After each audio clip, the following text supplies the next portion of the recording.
Glória a Deus. Aleluia. Abra sua Bíblia, a carta aos Hebreus, capítulo 1. Nós estaremos lendo do verso 1 até o verso de número 6. Lembrando que na semana passada, nós começamos uma série de sermões sobre aquilo que é conhecido historicamente como os 5 solas da Reforma. São 5 frases, axiomas, princípios que são ditos de maneira muito clara, que enfatizam os valores centrais da Reforma Protestante. E é muito importante dizer que esses princípios estão vinculados principalmente àquilo que nós chamamos de doutrina da salvação. Dentro do ambiente da Reforma do século XVI, nós precisamos lembrar que havia todo um pensamento totalmente controverso à ideia de que Cristo seja o único Salvador. Pelo contrário, a cristandade na época da Idade Média havia se desviado de tal maneira da doutrina bíblica da justificação, da salvação pela graça mediante a fé, que haviam então as indulgências como forma de obter perdão dos pecados. Literalmente você podia comprar um título de perdão dos seus pecados.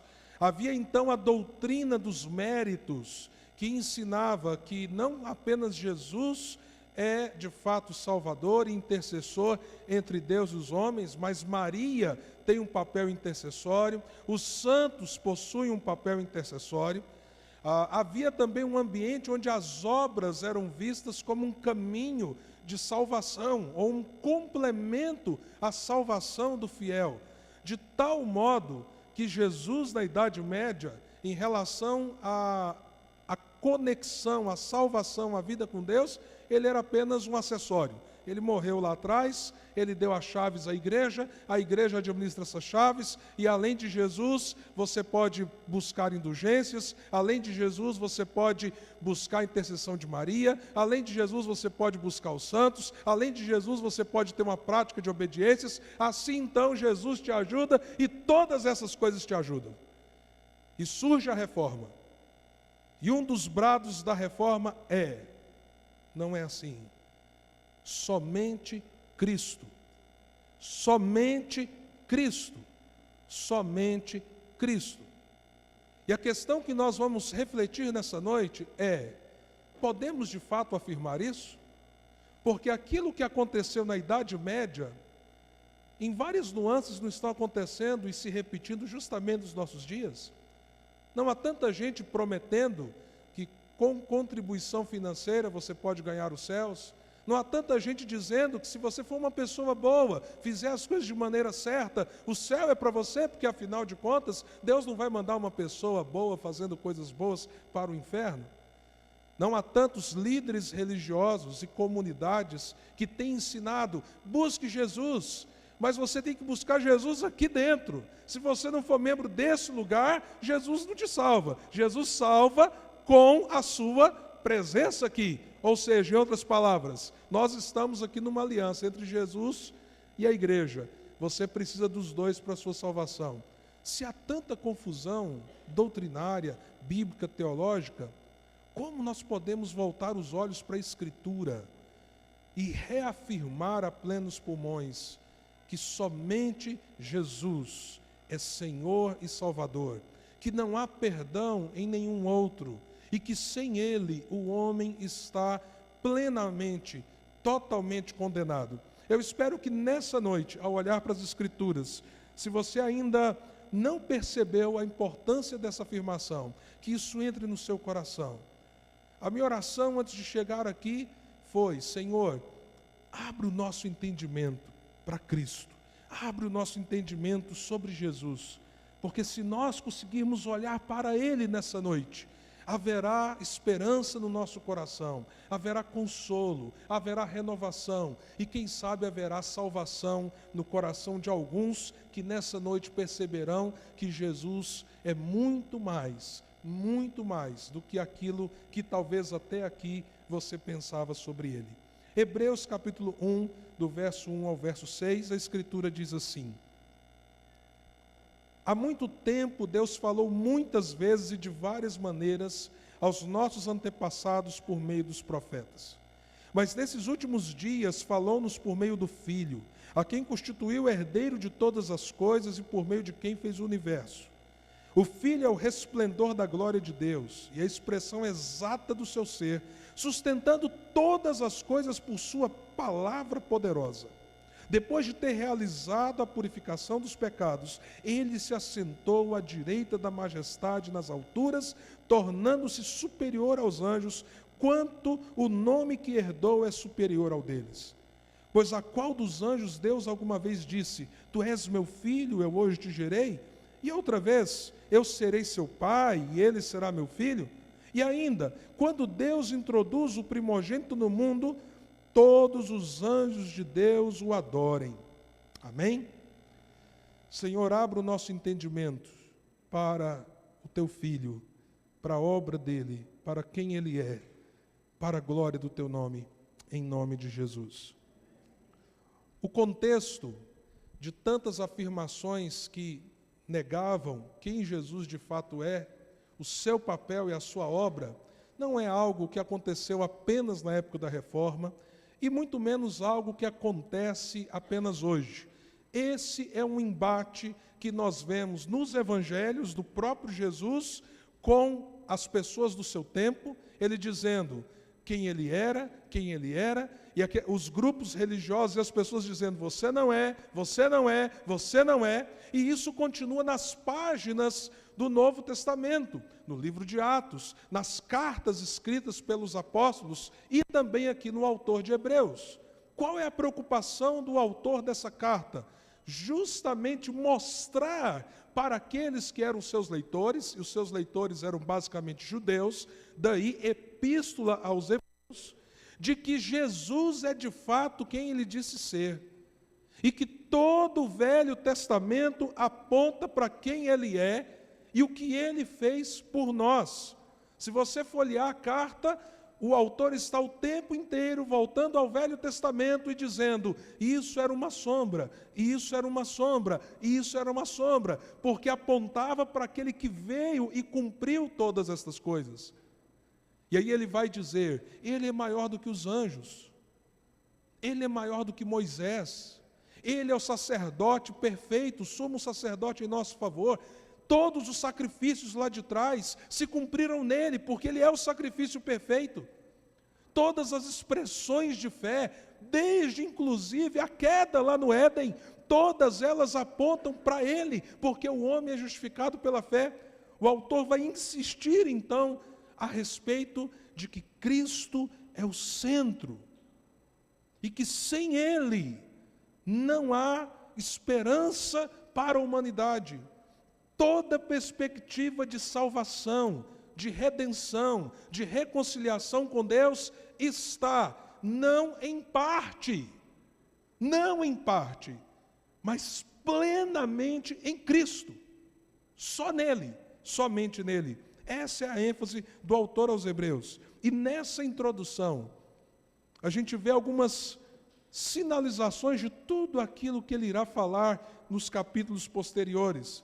E eu levantei então, como fiz na semana passada, algumas inquirições que nós precisamos responder.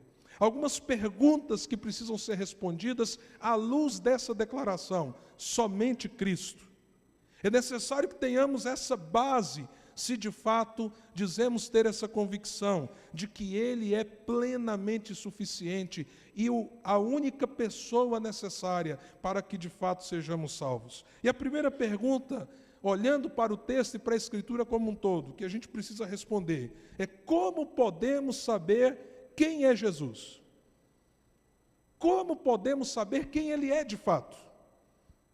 Isso é uma incógnita ou nós temos uma resposta objetiva? O autor aos Hebreus, aí no verso 1 e 2, ele diz, há muito tempo Deus falou muitas vezes e de várias maneiras aos nossos antepassados por meio de quem? Dos profetas. O que o autor está dizendo?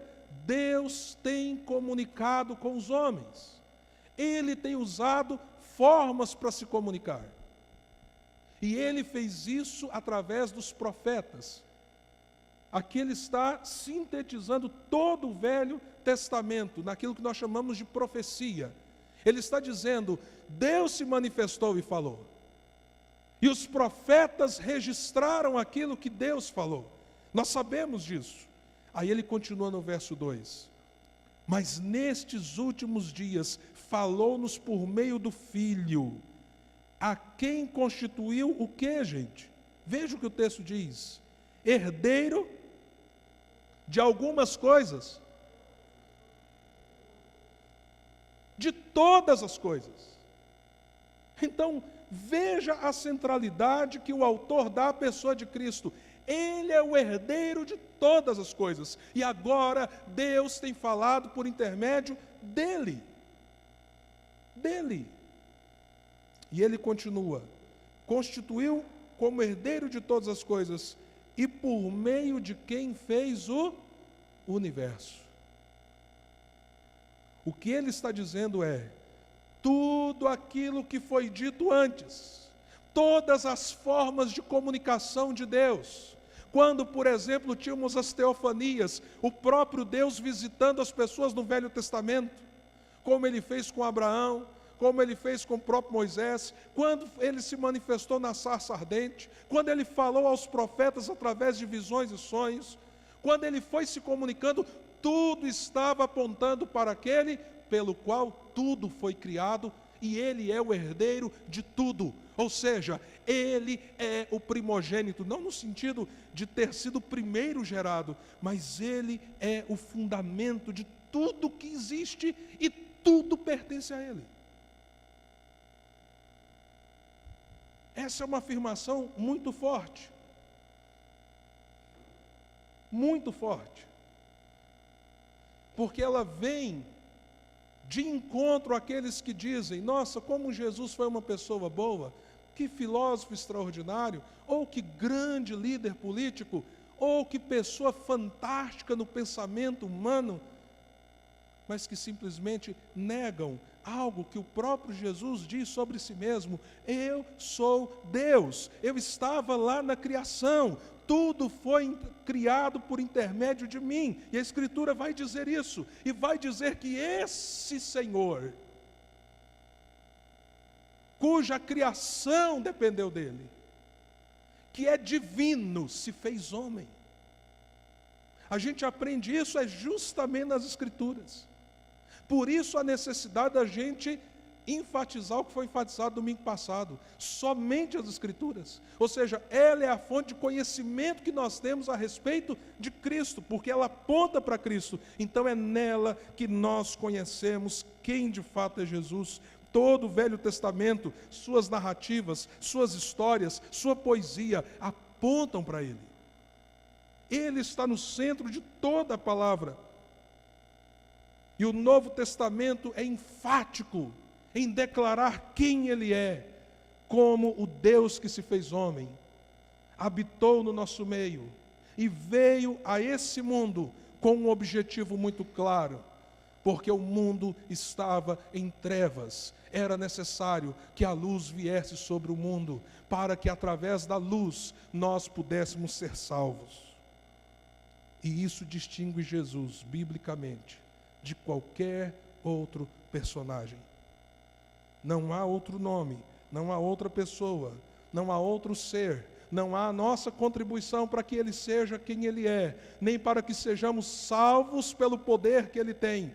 Ele é o Senhor absoluto da vida e da morte, e é assim que a Escritura nos apresenta. O próprio Senhor Jesus, em João 5,39, Ele declara: vocês estudam cuidadosamente as Escrituras, porque pensam que nelas vocês têm a vida eterna. Ele estava falando com os fariseus.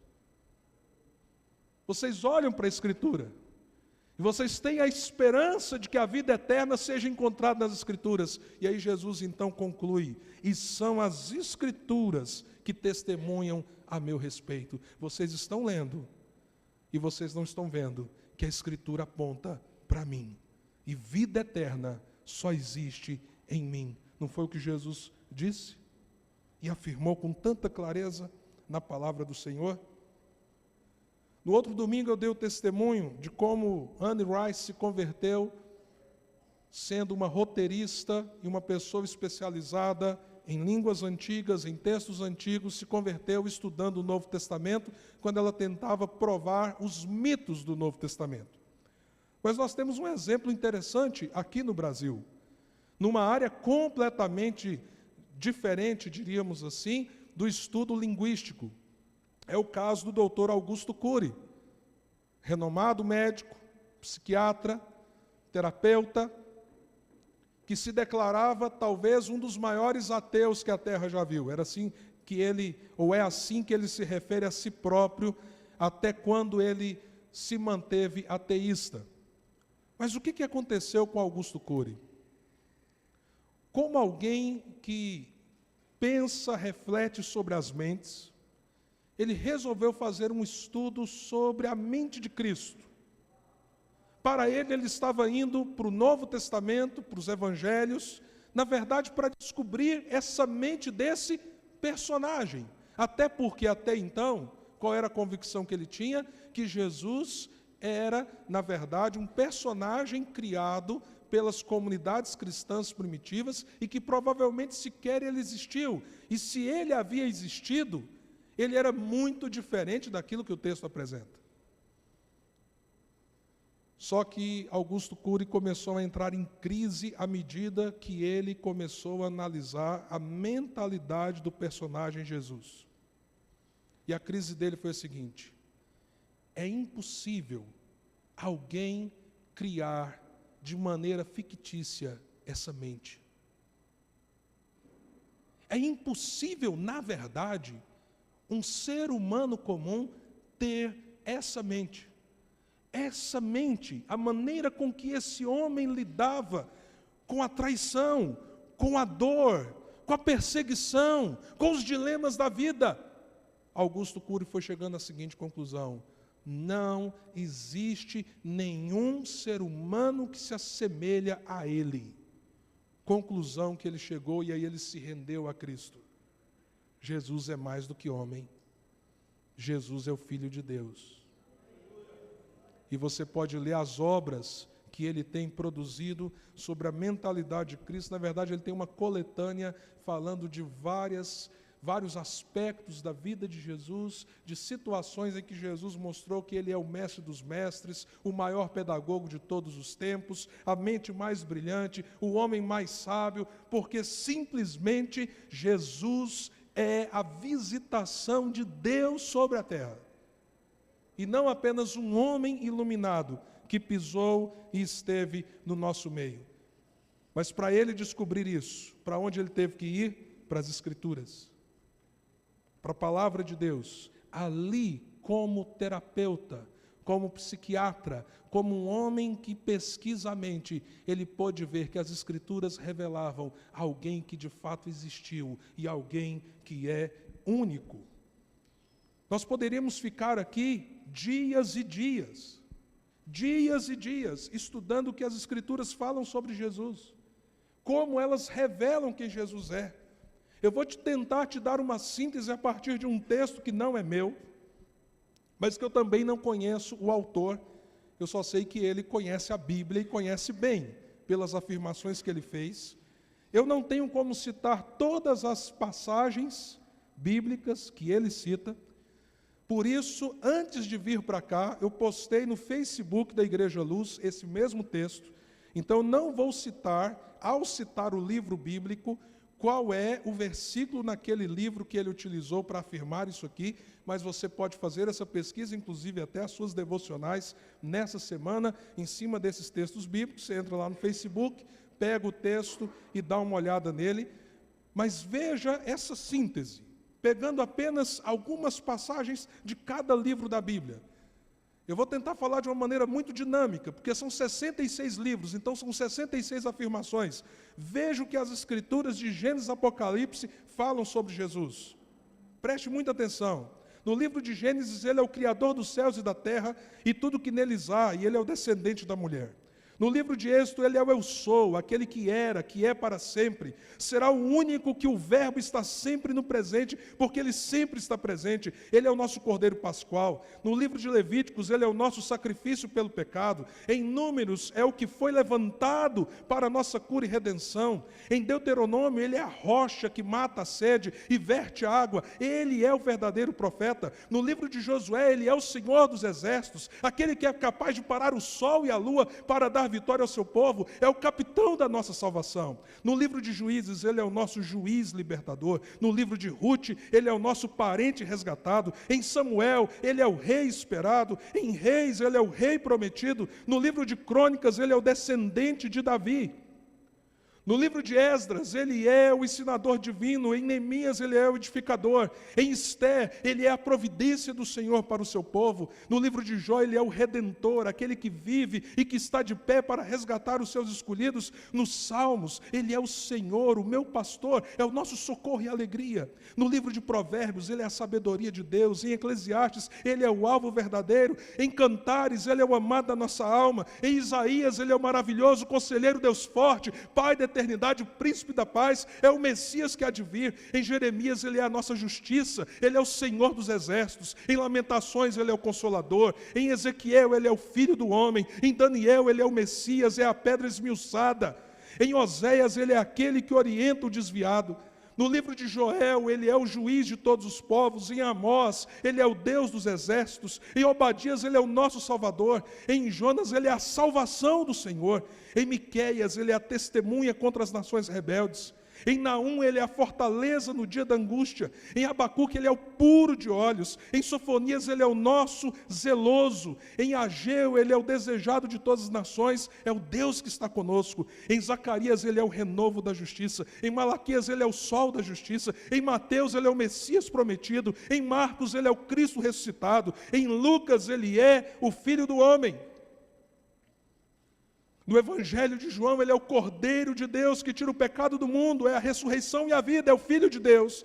No livro de Atos, ele é o Senhor, rede vivo, vivo para sempre. Em Romanos, ele é a justiça de Deus. Em Coríntios, ele é o Senhor nosso. Em 2 Coríntios, ele é a nossa suficiência.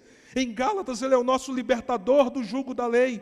Em Efésios, ele é o cabeça da igreja. Em Filipenses, ele é a nossa alegria. Em Colossenses, ele é a nossa vida. Em 1 Tessalonicenses, ele é aquele que há de vir. Em 2 Tessalonicenses, ele é o Senhor que vai voltar. Em 1 Timóteo, ele é a nossa esperança. Em 2 Timóteo, ele é o Senhor que conhece os que são seus. Em Tito, ele é o nosso modelo. Em Filemão, ele é o nosso Senhor e mestre. Em Hebreus, ele é o sacerdote eterno. Em Tiago, ele é o modelo de legislação, de justiça. Na primeira carta de Pedro, ele é a pedra angular, preciosa da nossa salvação. Na segunda carta, ele é a nossa força. Em 1 João, ele é a promessa de vida eterna. Em 2 João, ele é o nosso caminho. Em 3 João, ele é a nossa verdade. Em Judas, ele é o protetor e Senhor. E no livro de Apocalipse, ele é o alfa e o ômega, o princípio e o fim, o rei dos reis, o senhor dos senhores, o fiel e verdadeiro, a palavra de Deus, o rei que voltará. Ele é o rei triunfante. Toda a Escritura fala dele. Toda a Escritura nos revela quem é o nosso Senhor. Toda a Escritura. E aí o que nós vemos então que a Escritura diz a respeito dele? Já que a Escritura fala e nos diz, e nos orienta, e nos alimenta com toda a verdade a respeito do ser de Jesus. No texto que nós lemos, o verso 3 diz assim: o Filho é o resplendor da glória de Deus, e a expressão exata do seu ser, sustentando todas as coisas por sua palavra poderosa. O que o autor está dizendo é, ele não é qualquer pessoa.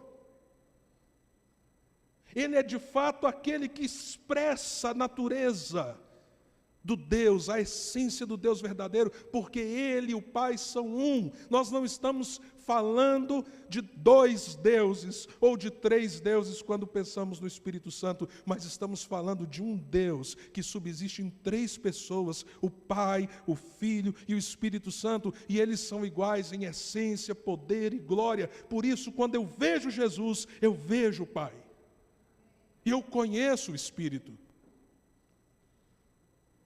E diante de toda visão, inclusive daquilo que nós chamamos de apocalíptica judaica, o autor faz questão de dizer, ele é maior do que os anjos. Na visão judaica, mais mística, Miguel, Gabriel e os anjos eram vistos com grande esplendor. E como de fato são, anjos esplendorosos, ministros de Deus. E aí o autor diz assim, mas o nome dele está muito acima dos anjos mais gloriosos que possam existir. A qual anjo ele disse, tu és meu filho? A qual anjo Deus disse, eu sou seu pai? A qual anjo foi dito, todos os outros anjos o adorem? Mas a Escritura diz isso sobre Jesus, todos os anjos, e a Bíblia diz que são maiores do que o número das estrelas. Os estudiosos falam que deve existir cerca de 70 centilhões de estrelas, é um 7 com 26 zeros na frente. A Escritura diz que os anjos que são mais numerosos que as estrelas, recebem do Pai a seguinte ordem, todos vocês adorem o Filho. É isso que a Escritura ensina. A Escritura ensina que a presença dele no mundo é para produzir uma obra de redenção. Esse Filho que é o esplendor, diz o texto, depois de ter realizado a purificação dos pecados, ele se assentou à direita da majestade nas alturas, ou seja, esse Senhor dos senhores, revelado pela Escritura, ele se fez homem, viveu entre nós como servo, e pagou um preço de cruz, o justo pelos injustos, para quê? Para que houvesse salvação. Por isso Maria, serva tremenda de Deus, mulher virtuosa, quando recebeu a notícia de que ela estava engravidada pelo Espírito Santo do Salvador, lá em Lucas 2, ela canta. Ela diz, minha alma engrandece o Senhor, o meu espírito a Deus, que era o que dela? O meu Salvador. Porque Maria tinha isso claro na mente dela. Não há salvação a não ser em Deus. E Deus através do Filho que Ele está enviando. Maria teria profunda tristeza em ver o que fizeram com o nome dela, ao dizer que ela salva como o Filho salva. Há até uma frase popular que diz assim, peça à mãe que o filho atende. Isso é uma negação de que é somente por Cristo. E se há uma pessoa do círculo íntimo na família de Jesus que entendia isso muito bem e não concordaria com essa frase, é justamente a mãe do Senhor Jesus. Porque ela se alegrou em saber que o Redentor estava vindo e que ela era instrumento nas mãos de Deus, e ela se diz, eu sou a mulher mais agraciada. O texto diz que ele fez a purificação dos pecados, então perdão, reconciliação com Deus, vida eterna, você só encontra em Jesus. Mas diz também que ele está sentado à destra de Deus. Essa figura mostra o quê? Que ele tem o poder e o governo. Ele está sentado no trono, ao lado do Pai, de onde ele governa todas as coisas. E lá em Colossenses capítulo 1, a Bíblia vai nos dizer, como nós lemos aqui nessa noite no início desse culto, tudo é sustentado por Ele. Os que creem e os que não creem. Os que creem são sustentados e recebem salvação. Os que não creem já estão condenados e ainda são objetos da graça de Deus, porque Deus permite a existência, o respirar e tantas outras bênçãos que, mesmo não crendo, as pessoas recebem da parte do Senhor. C.S. Lewis escreve no seu livro Cristianismo Puro e Simples, talvez foi C.S. Lewis um dos maiores pensadores cristãos dos últimos séculos. Ele escreve a seguinte questão: se você disser que Jesus foi um homem bom, mas que Jesus não foi Deus, você, na verdade, está sendo leviano. E ele explica o porquê. Só existem 3 possibilidades. A primeira, será que Jesus foi um lunático? Ele pensava que era uma coisa que ele nunca foi? E C.S. Lewis responde: quando nós vamos para as Escrituras, nós vemos um homem de sabedoria inigualável. Alguém que as multidões iam atrás dele para ouvi-lo.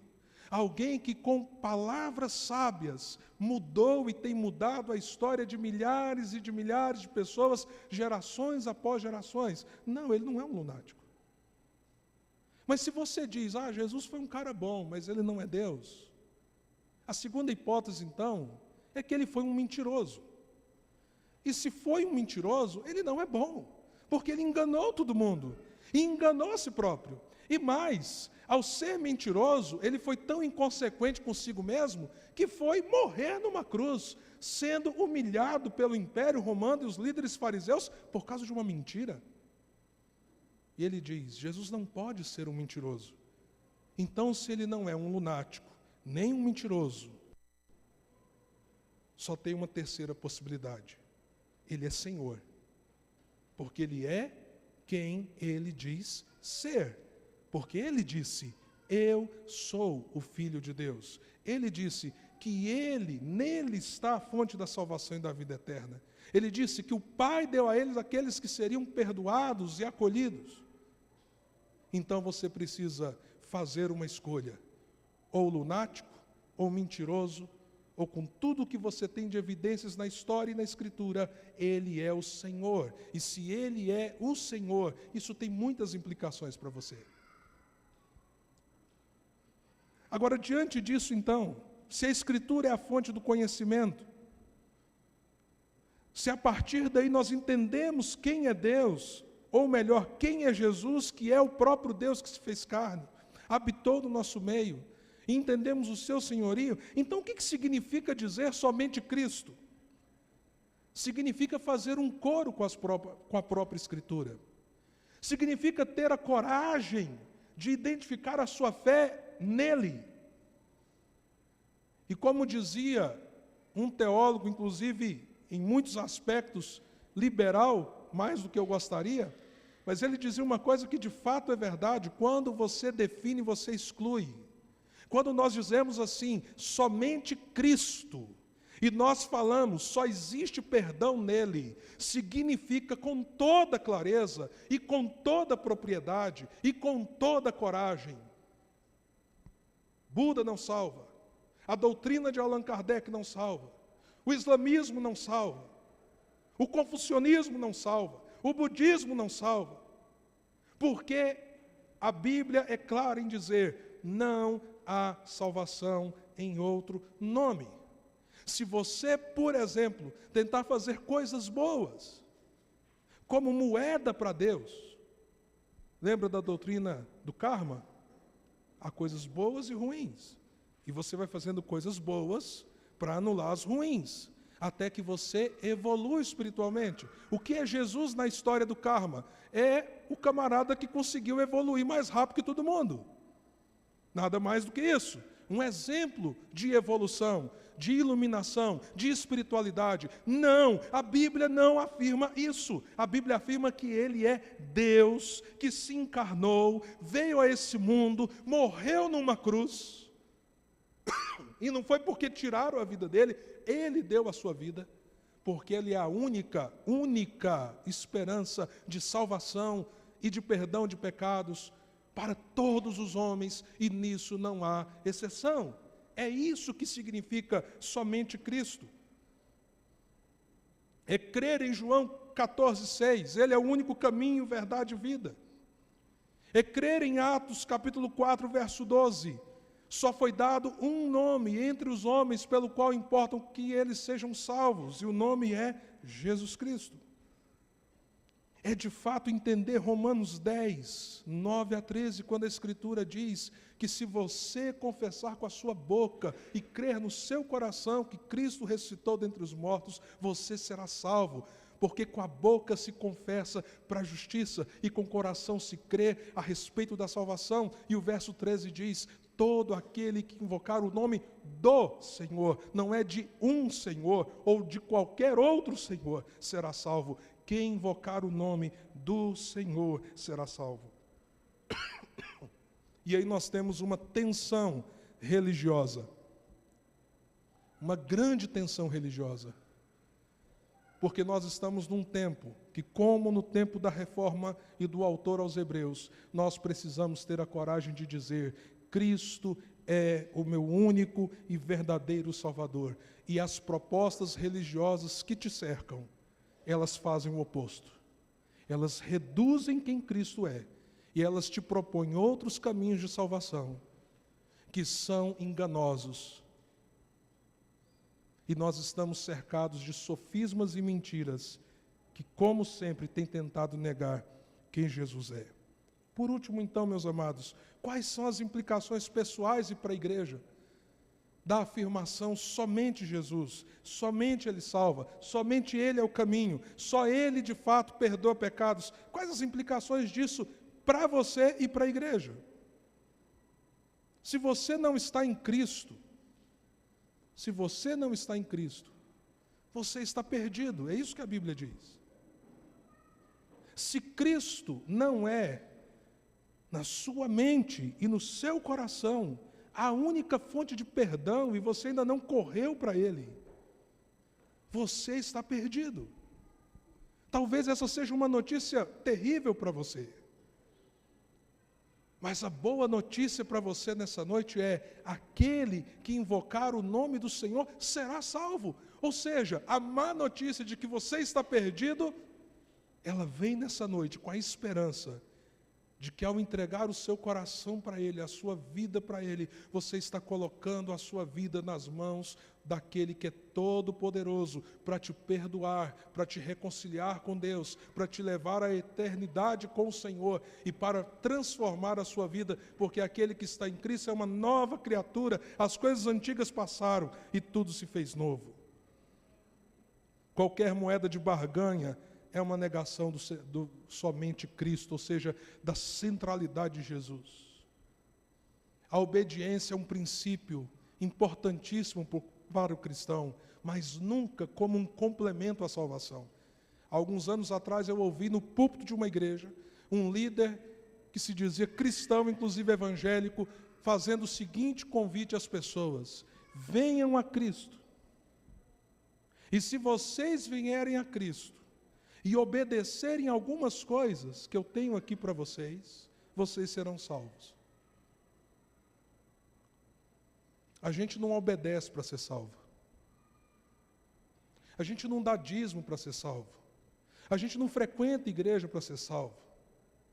A gente não busca ser fiel aos mandamentos da Bíblia para ser salvo.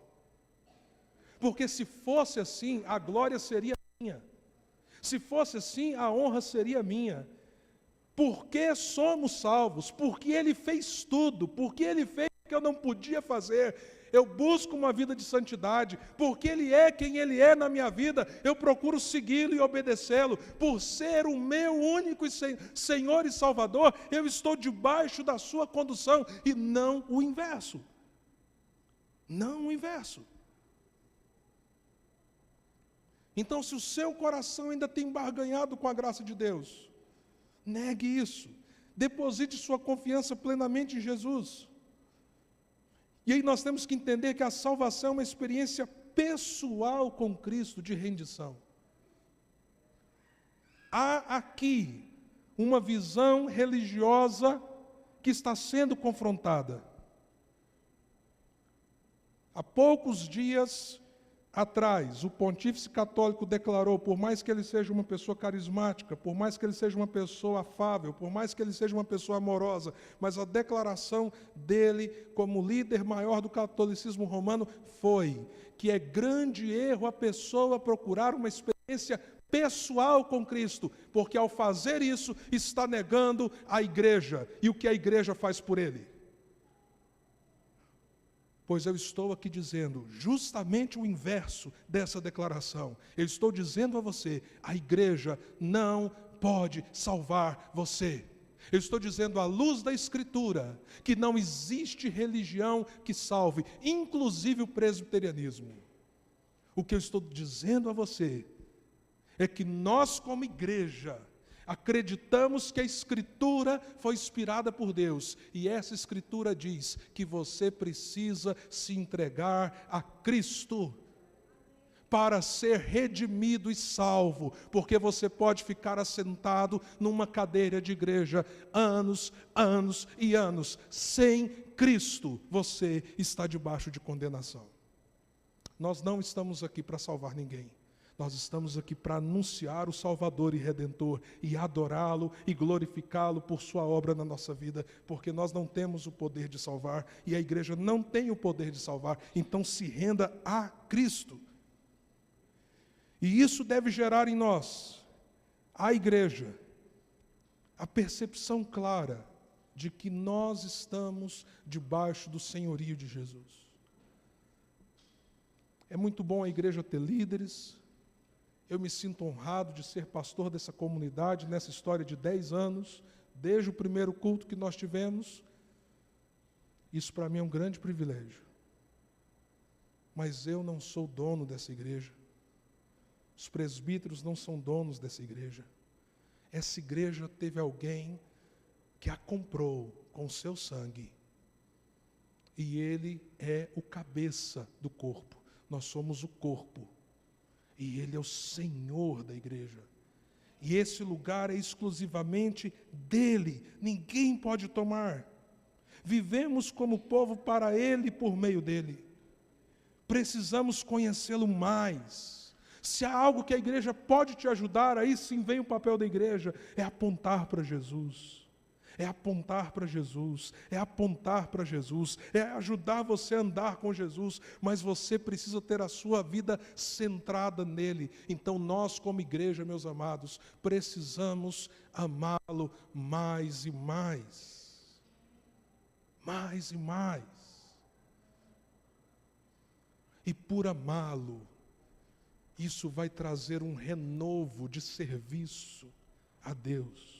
Deixa eu dizer uma coisa para vocês. A vida está difícil. A vida está difícil.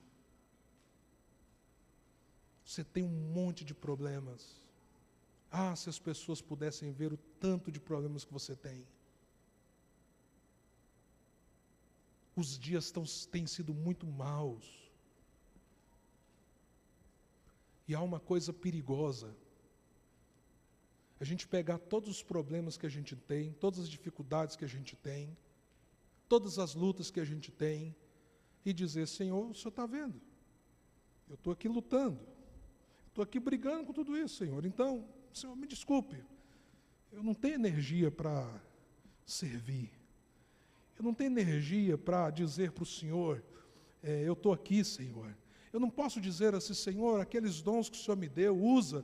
Senhor, entenda, a coisa está muito difícil, está muito complicada. Deixa eu dizer uma coisa para você, meu querido, vai ficar pior para você. Vai piorar muito para você.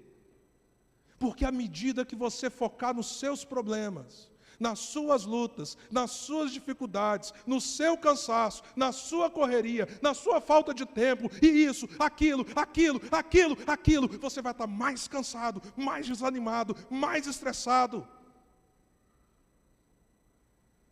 Porque quando a gente entende quem é Jesus e Ele é o Senhor e Salvador da nossa vida, o nosso foco não é a nossa luta, o nosso foco é o nosso Senhor, é o quanto somos amados e abençoados, o quanto de fato a nossa vida tem um chamado tremendo, e aí nós falamos: Senhor, todas essas dificuldades eu coloco aos teus pés, aqui está a minha vida, Senhor, eu quero servi-lo.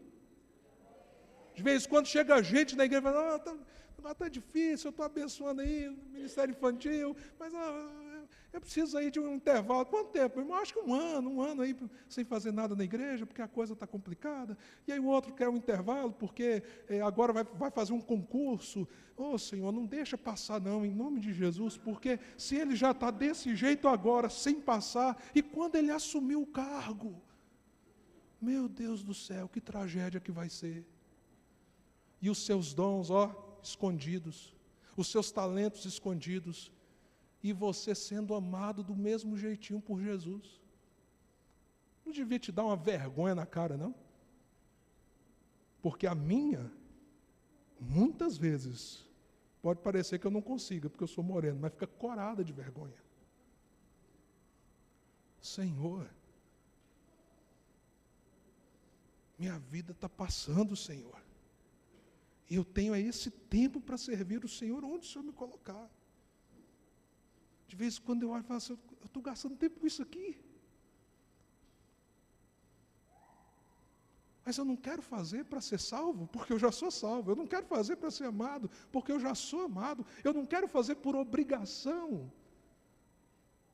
Eu quero fazer porque eu quero ver o nome de Cristo ser anunciado. Eu quero ver a glória dele ser estampada. Eu quero que os povos saibam: há um único Salvador e Senhor. Eu quero que pessoas, talvez como algumas aqui nessa noite, ao ouvir a palavra de Deus, através da minha disposição em servir, possam dizer: eu agora percebo, eu abraço Jesus, porque logo a vida vai passar, com todas as suas lutas e dificuldades. E nós não vamos levar um centavo, nem carro, nem casa, nem títulos, nada. O que irá sobrar para nós é a obra dele na nossa vida, e aquilo que nós nos dispomos dizendo: Senhor, faz de mim uma bênção. É isso que vai sobrar.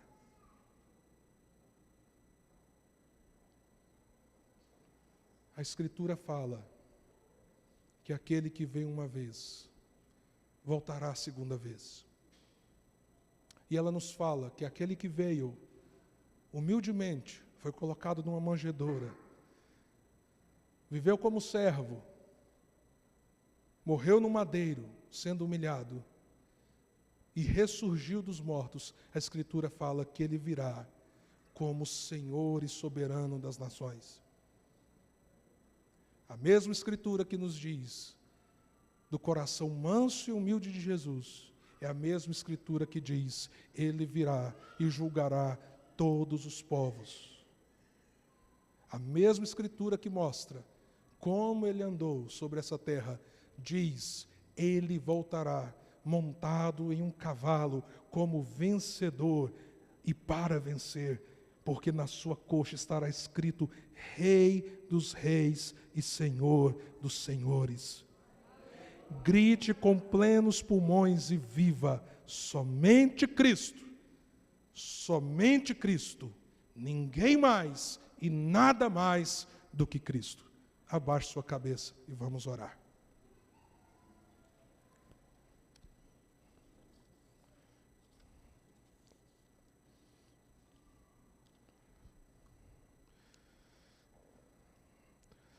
Tu que sobre a amarga cruz revelaste teu amor, tu que vives, ó Jesus, vivifica no Senhor.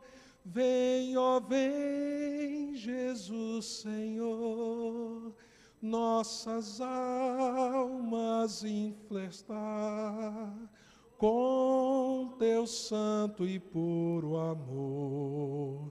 Vem, Senhor, nos inflamar. Ó vem, nossas almas inflamar.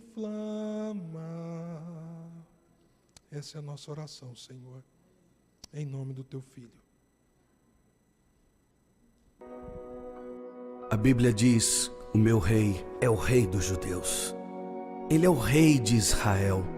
Ele é o rei da justiça. Ele é o rei da história. Ele é o rei do céu. Ele é o rei da glória. Ele é o rei dos reis. Ele é o Senhor dos senhores. Esse é o meu rei. Me pergunto se você o conhece. Meu rei é um rei soberano.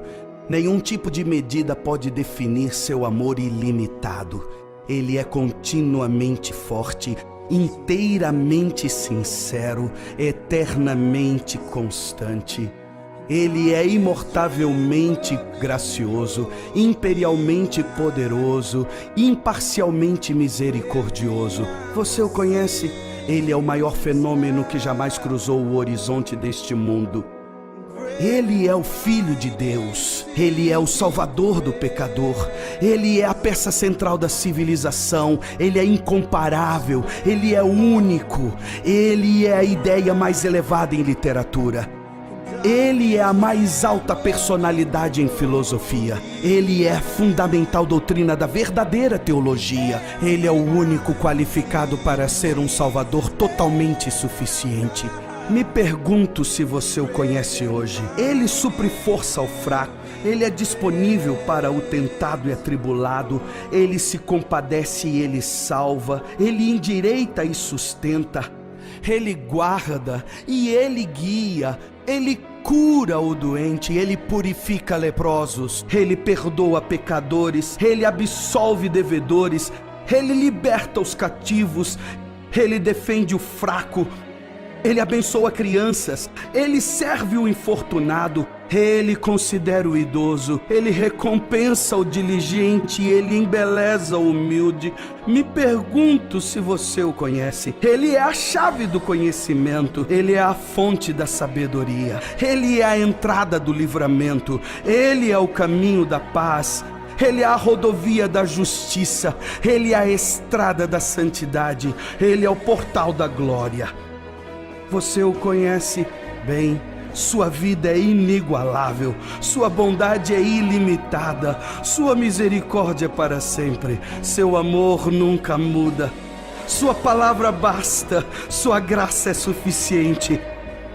O seu reino é reto, o seu jugo é suave e seu fardo é leve.